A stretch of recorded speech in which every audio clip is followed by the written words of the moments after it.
Hello everyone. Dogecoin futures rack up nearly $90 million in liquidations over weekend in unusual move. Dogecoin trading over the weekend saw the Shiba Inu-themed meme coin reach a market capitalization of over $10 billion, add over 90% in value over the past week and become one of the largest liquidators among futures that track crypto majors. Dogecoin futures racked up over $89 million in liquidations since Friday amid volatile trading as Elon Musk's purchase of Twitter was confirmed. Some $52 million of those figures originated from short traders, or bets against a token's price rise. Liquidations occur when an exchange forcefully closes a trader's leveraged position due to a partial or total loss of the trader's initial margin. It happens when a trader cannot meet the margin requirements for a leveraged position, fails to have sufficient funds to keep the trade open. Dogecoin liquidations were the highest among all cryptocurrencies in the past 24 hours at over $27 million. Futures tracking Ether and Bitcoin, which usually see the largest figures, racked up a relatively lesser $14 million and $12 million in losses respectively. The liquidations may have contributed to a short squeeze, as Dogecoin prices doubled from nearly 7 cents on Friday to over 15 cents on Sunday morning. Prices retreated to 11 cents on Monday at writing time. There's some $647 billion of open interest on Dogecoin futures as of Monday.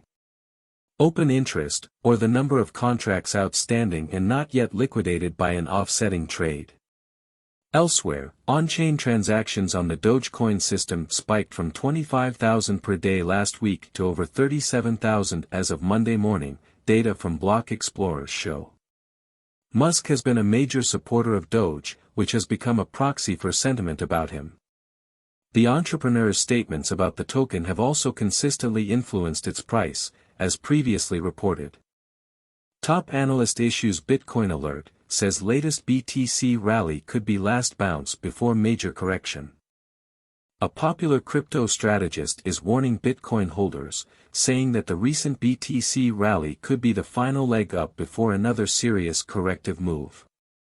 In a new strategy session, pseudonymous analyst Donald says that Bitcoin support around the $18,000 level, which has kept the king crypto relatively stable since June, will likely not hold if BTC bulls fail to sustain the current ascent. I don't think the support is good anymore. So basically, if you're bullish, you're going to have to pray that this resistance, $21,000, goes. You have to break it. If you're bearish, if you sold into resistance, you have a pretty neat entry, and you can bet on basically, a breakdown just based on the fact that we've for once had a little bit of an impulse rally. I think it's the last impulse rally that we're going to get off of this level. According to Donald, he's prepared to load up on BTC if it corrects to as low as $15,000. While the analyst is warning that a potential correction is in sight, he says BTC bulls can still invalidate his thesis and ignite a 40% rally for the king crypto. Just looking at the daily chart, the obvious trade is to long this because your invalidation is really clear. Like I said, this impulse rally is, in my opinion, the last one you're going to get from the level, so if we full retrace this impulse rally, you should be out. That basically puts your invalidation at low $19,000s. That's a very, very tight invalidation. The target is quite high up. So you can target $29,000 if this breakout sticks. At time of writing, BTC is swapping hands for $20,581, flat on the day. Banking giant Morgan Stanley says Bitcoin, BTC, and crypto adoption among institutions slow to pick up, report. Banking giant Morgan Stanley says that blue-chip investors are reportedly lagging behind in terms of investing in Bitcoin, BTC, and crypto. According to a new report by the Financial Times, strategists Sheena Shah and Kinji Steinmetz from Morgan Stanley published a recent note revealing that a record-setting number of Bitcoin has not moved in over half a year. A record number of Bitcoin units haven't been used for any transaction in the past 6 months, currently at 78% of total, and this number continues to rise. What this means, if we oversimplify a bit, is that those who bought/received Bitcoin more than 6 months ago are holding on to their positions, with some likely waiting for a price recovery. According to the analysts, the remaining 22% of BTC in circulation are owned by short-term holders, or entities that have purchased their BTC in the last 6 months. The analysts add that these shorter-term investors have an average break-even price of $22,000.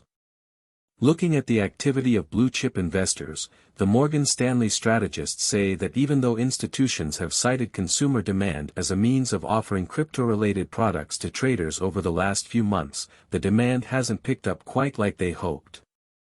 In recent months, traditional financial companies have increasingly been announcing new crypto products to offer their clients exposure to the markets and facilities to be able to buy, sell, and hold the underlying crypto.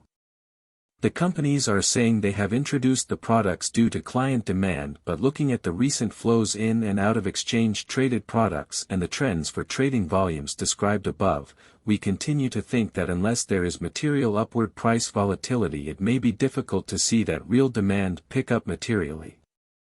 The analysts also find one of Bitcoin's chief support areas is the $18,100 level, suggesting that investors are purchasing BTC below this mark. Hong Kong to conduct public consultation on retail crypto trading, ETFs. Hong Kong Securities and Futures Commission is set to conduct a public consultation on how to give retail investors access to digital assets. Though crypto exchanges are allowed to operate in the territory under current rules, access is limited to investors with portfolios of at least 8 million Hong Kong dollars, $1 million.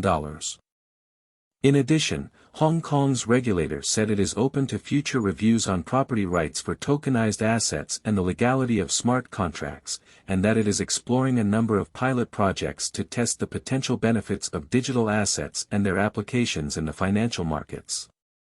These projects are said to include non-fungible token, NFT, issuance for Hong Kong FinTech Week 2022, green bond tokenization, and Hong Kong's own central bank digital currency, CBDC. The regulator said it is ready to engage with digital asset exchanges globally, and invited them to set foot in Hong Kong for new business opportunities under its new licensing regime for VA service providers. The move comes in stark contrast to the actions of mainland China. The People's Bank of China, PBOC, enforced a blanket ban on all cryptocurrency in September 2021, a position it has not given any indication it is set to relent on. Hong Kong and crypto ETFs. The consultation will also explore the possibility of offering digital asset-based exchange-traded funds, ETFs, in the region. The Securities and Futures Commission will be conducting a public consultation on how retail investors may be given a suitable degree of access to VA, virtual assets, and Hong Kong will be open to the possibility of having exchange-traded funds, ETFs, on VA in our market, Monday's government statement said.